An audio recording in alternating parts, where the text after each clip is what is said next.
Baiklah, sebelum kita memulai pembelajaran, Ibu minta kepada ketua kelas silahkan memimpin doanya terlebih dahulu.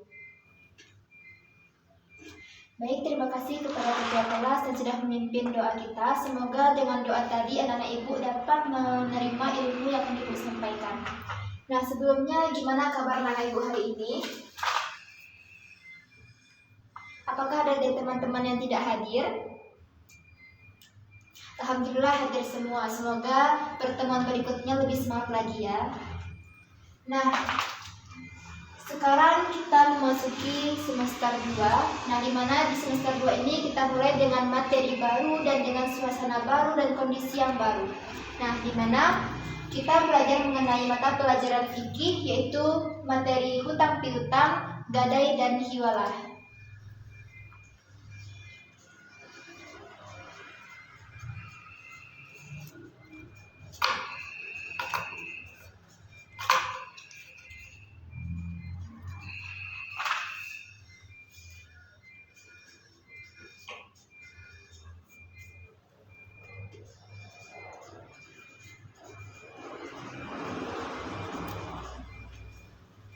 Nah, yang pertama kita bahas mengenai hutang piutang.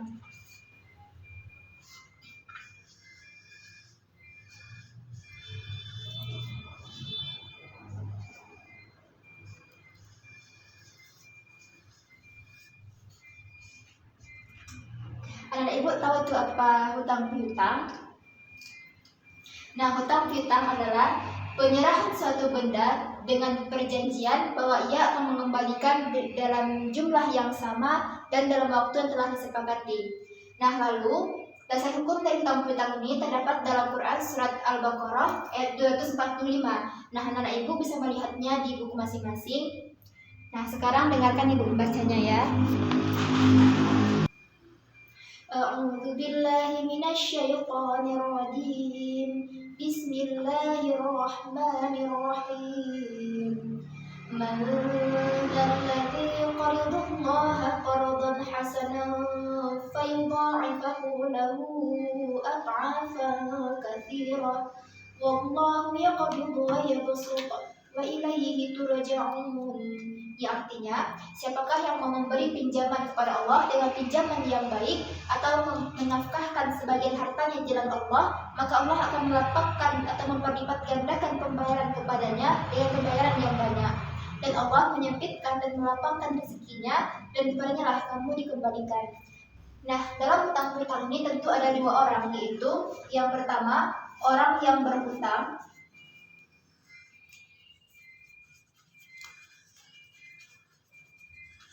Dan yang kedua, orang yang memberikan hutang.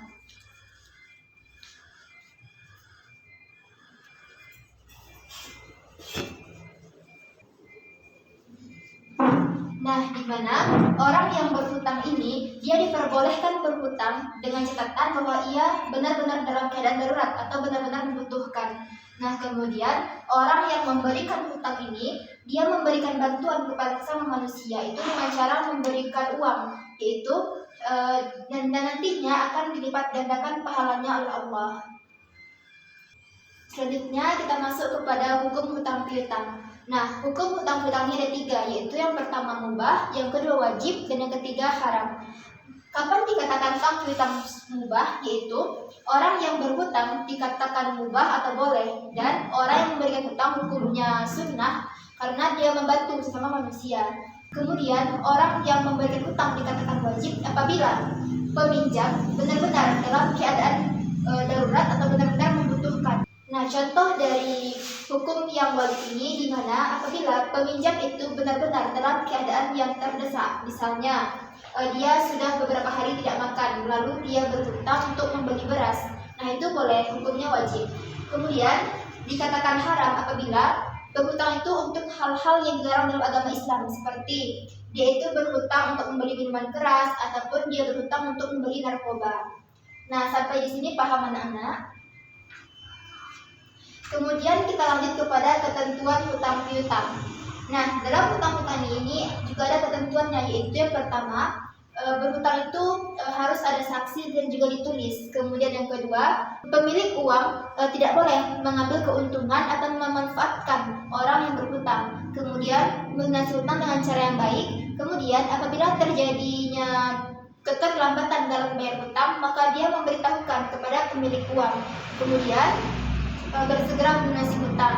Nah, jika dalam waktu yang sudah ditentukan, tetapi pemilik atau peminjam ini dia tidak bisa atau belum bisa membayar hutangnya, maka pemilik uang ini memberikan waktu atau memberikan penangguhan waktu kepada orang berhutang.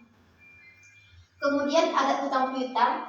Nah, di mana dalam hutang piutang ini pun juga ada adatnya, yaitu yang pertama, hutang piutang ini ditulis di atas kertas dan juga ada saksinya. Kemudian berhutang pada orang yang berpenghasilan halal. Kemudian berhutang dalam keadaan darurat atau benar-benar butuh. Nah, kemudian adat selanjutnya yaitu berterima kasih kepada orang yang memberikan hutang. Nah, di mana ketika kita sudah dibantu oleh orang lain, tentunya kita harus berterima kasih kepada orang tersebut. Kemudian hikmah hutang piutang.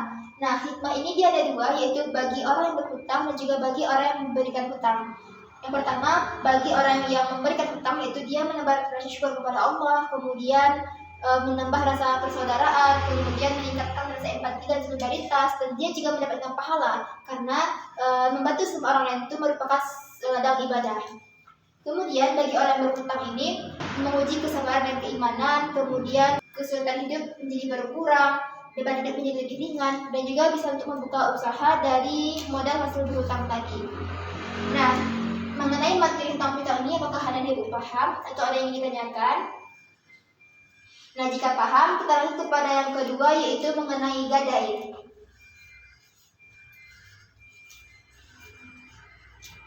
Nah, apa sih pengertian gadai ini? Nah, gadai yaitu penyerahan benda berharga kepada orang lain untuk mendapatkan hutang, di mana benda tersebut kita jadikan sebagai jaminan.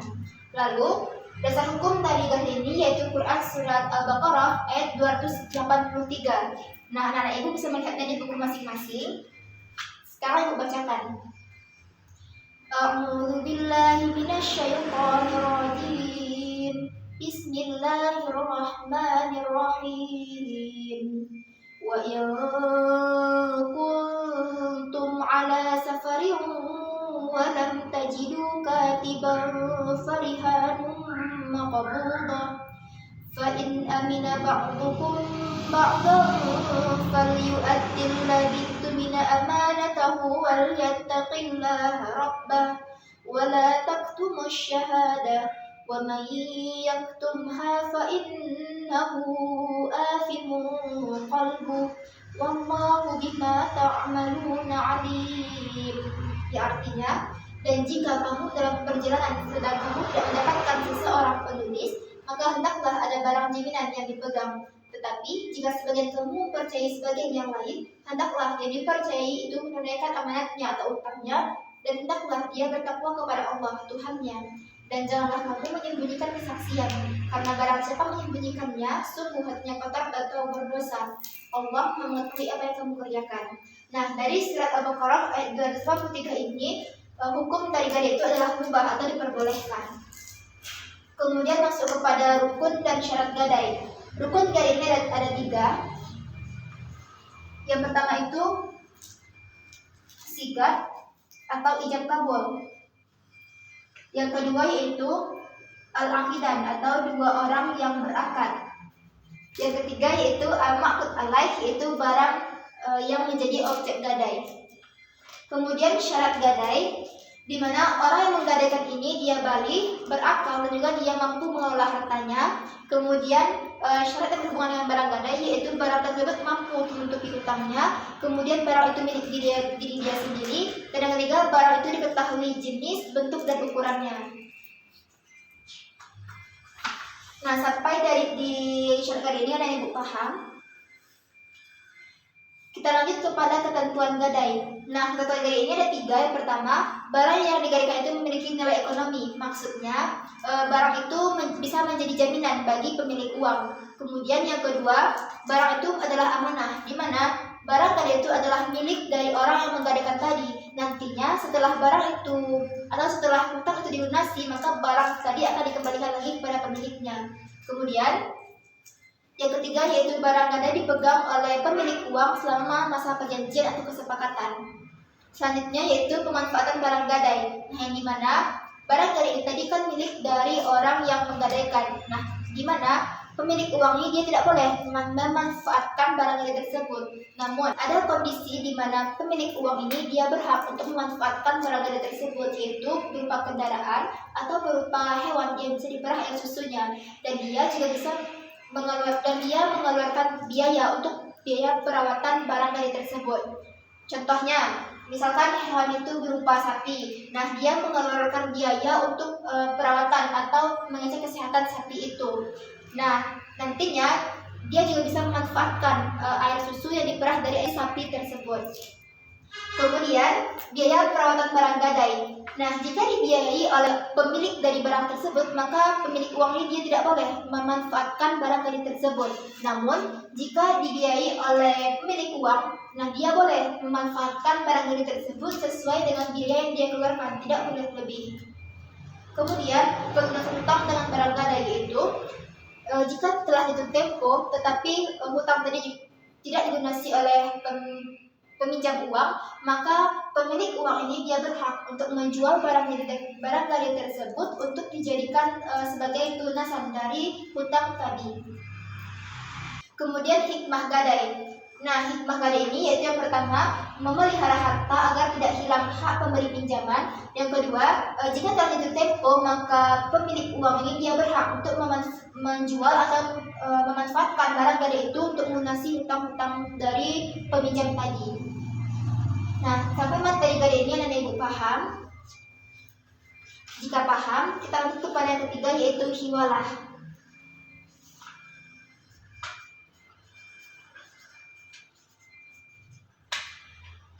Nah, hiwalah ini yaitu pemindahan atau pengalihan hak untuk menuntut pembayaran hutang dari satu pihak ke pihak yang lainnya. Nah, dasar hukumnya itu hadis riwayat Bukhari Muslim yang berbunyi, An Abi Hurairah radhiyallahu anhu anna Rasulullah sallallahu alaihi wasallam qala matlul ghani zulma fa idza attabi'a ahadukum ala mali falyasta'i. Artinya, dari Abu Hurairah radhiyallahu anhu bahwa Rasulullah SAW bersabda, memperlambat pembayaran hutang yang dilakukan oleh orang kaya merupakan perbuatan zalim.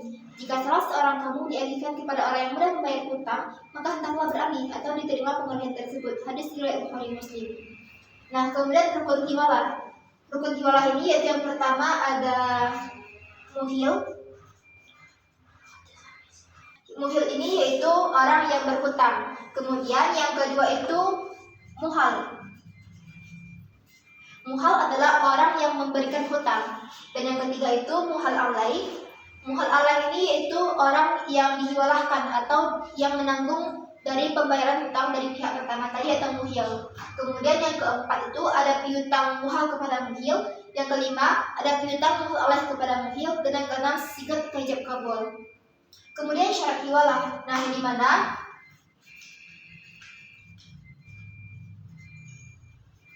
syarat dari muhil, muhal, dan muhal alai ini yaitu dia balik, berakal, dan juga dia rito atau adanya kesepakatan. Kemudian syarat dari hutang yang dialihkan itu yang dimana sesuatu yang dialihkan itu adalah sesuatu yang sudah dalam bentuk hutang yang pasti. Kemudian kita masuk kepada macam-macam hiwalah.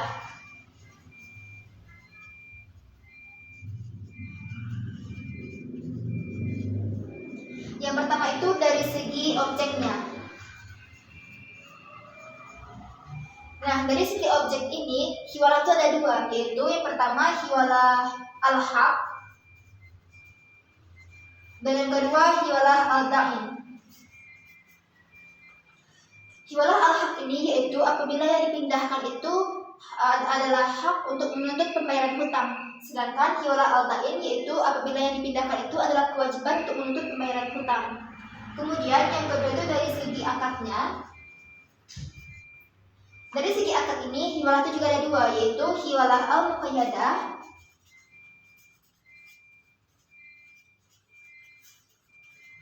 dan yang kedua itu hiwalah al-mutlaqah.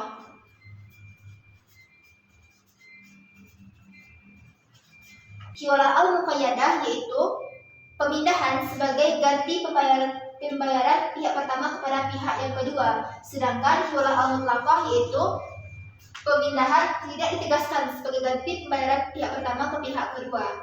Kemudian masa berakhirnya akad yaitu terjadi apabila salah satu pihak itu dia membatalkan akad sebelum akad itu disepakati bersama. Kemudian hikmah hiwalah ini yaitu salah satunya yaitu membantu kebutuhan orang lain, di mana apabila muhil atau pihak pertama ini atau orang yang berhutang itu terbantu oleh muhal alai atau pihak ketiga. Kemudian muhal atau orang yang memberikan hutang ini dia terbantu oleh pihak ketiga atau muhal alai, itu yang menanggung pembayaran dari pihak pertama atau menanggung pembayaran dari hutang muhil. Nah, sampai di sini anak ibu paham. Nah, jika paham, sekarang ibu ingin memberikan sedikit evaluasi. Nah, di sini ibu memiliki media itu yang namanya tuh kincir angka. Nanti anak-anak ibu memutar kincir angka ini, dan nanti angka berapa yang keluar, pertanyaan itu ada di dalam kartu ini. Nah, ini kartunya sudah ada angkanya. Sekarang ibu contohkan ya. Nah, angka 10. Nah, nantinya pertanyaannya itu ada di kartu ini. Tadi angka 10 ya. Nah, kita lihat pertanyaan nomor 10. Nah, pertanyaannya itu ada berapakah macam-macam hiwalah jika dilihat dari segi objek akadnya. Nah, nanti setelah ibu membacakan pertanyaannya, baru anak-anak ibu memberikan jawaban yang benar. Sekarang ibu minta kepada perwakilan dari anak-anak ibu untuk memainkan media ini.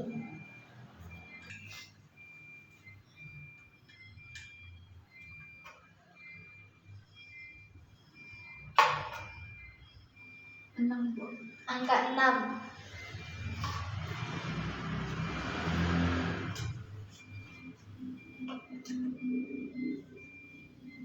Sebutkan 3 rukun gadai. Di mana rukun gadai itu ada siganya, itu ijab kabulnya, dan ada 2 orang, dan ada barang yang digadaikan. Yang benar. Selanjutnya ibu minta 1 orang lagi.